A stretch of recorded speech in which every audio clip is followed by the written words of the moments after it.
Today we are going to make hummus in the 𝗵𝗂𝗵𝗃 Pro M2. So we are going to follow a recipe that is a test recipe at the moment in the 𝗵𝗂𝗵𝗃 Pro M2. You may have different recipes when the unit is ready for dispatch. So this is what we're going to follow for now. We've got our ingredients, we're going to hit make. Our first instruction is telling us to place our 1 garlic clove into the bowl and mix for 20 seconds at speed 8. So we're going to pop off the lid, pop in our 1 garlic clove, close the lid, make sure it clicks properly, and we're just going to press start.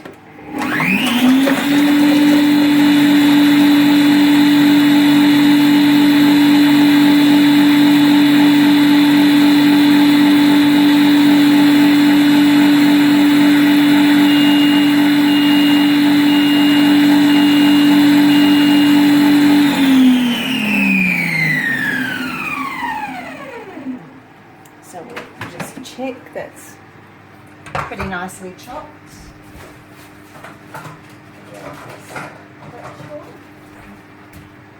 So we'll just give that a little scrape down.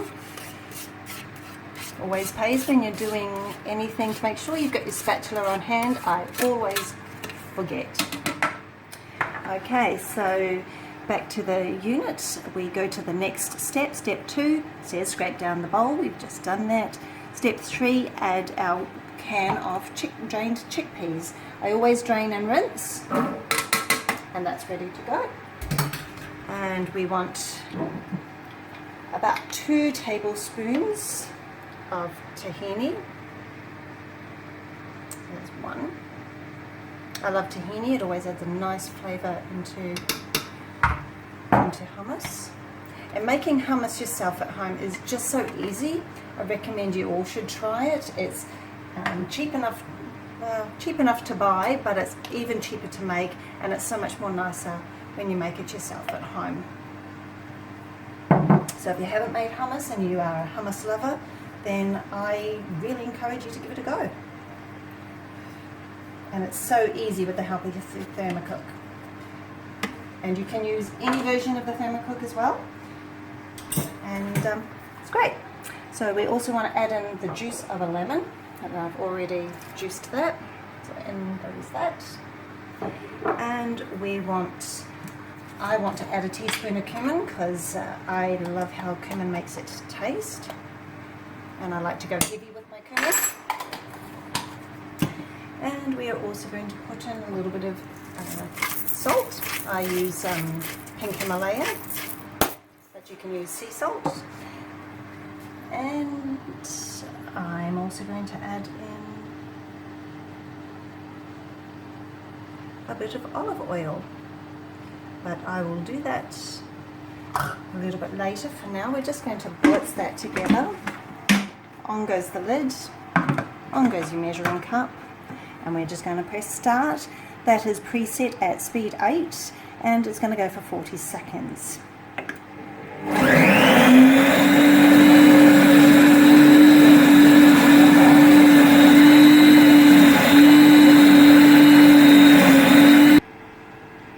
So that's finished now, and we're just going to scrape down our bowl. So it's a little bit thick at the moment, so we will be wanting to add in a little bit of liquid. We'll just scrape our bowl down nicely.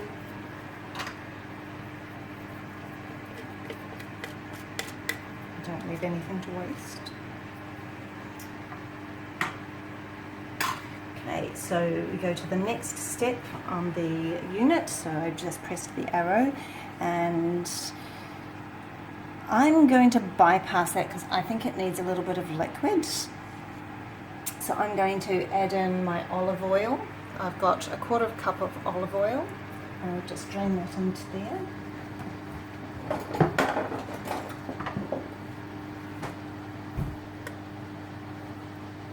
Olive oil is, I guess, one of the most important ingredients with hummus. It makes it so nice and smooth.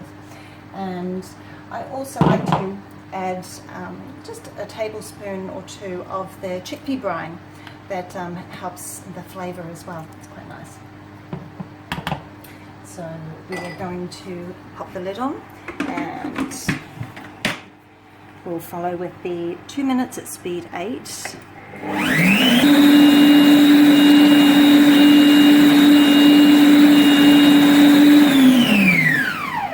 Right, so let's see what the next step is, and it says to add the chickpea liquid at this point, but I have already done that and I think it's really good, but it's still a little bit thicker than I'd like.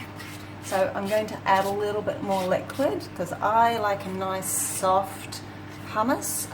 Of course, you know, you can do it however you like, but I like nice and soft and smooth. So I'm going to have a taste. Tastes pretty nice, but needs a little bit more liquid. So I'm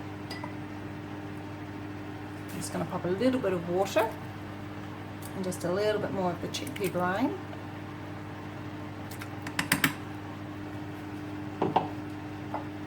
I'll try for 2 minutes.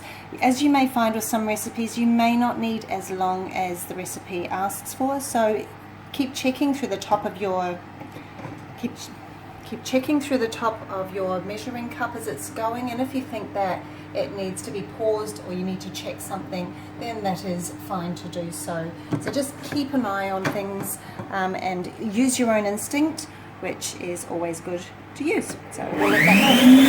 So we're just going to have a little bit of a look. So I'm going to pause that and scrape the sides down. I'm going to just give that a pause, and I'm just going to scrape that down because I think it's needing to do so. And it's always good to, you know, you not just ignore, leave the machine and run away. You need to keep an eye on it and just use basic cooking instincts. And I really like that texture. That is pretty much how I like my hummus. So I'm going to have another taste because I like to. I actually think that's done, so I'm going to stop my recipe. So yep, and that's it. So I'm going to stop and cancel that. I'm going to take that out of my bowl. And anyone who knows anything about hummus, you know that you would drizzle with olive oil and a little bit of paprika. So I'm going to gently scoop this out.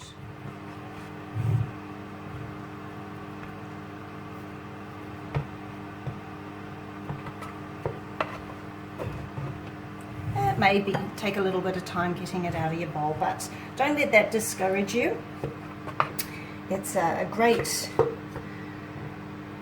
tool for getting creative in the kitchen, and it does a great job of making hummus. This is actually the first time I have done it in the ThermoCook. I used to always use my food processor, which was just a cheap $30 one, and it was okay, the result, but this is a fantastic result, so I don't mind the cleanup. And that is our hummus. There is still some left in the bowl, but that's how we're going to leave it. We're going to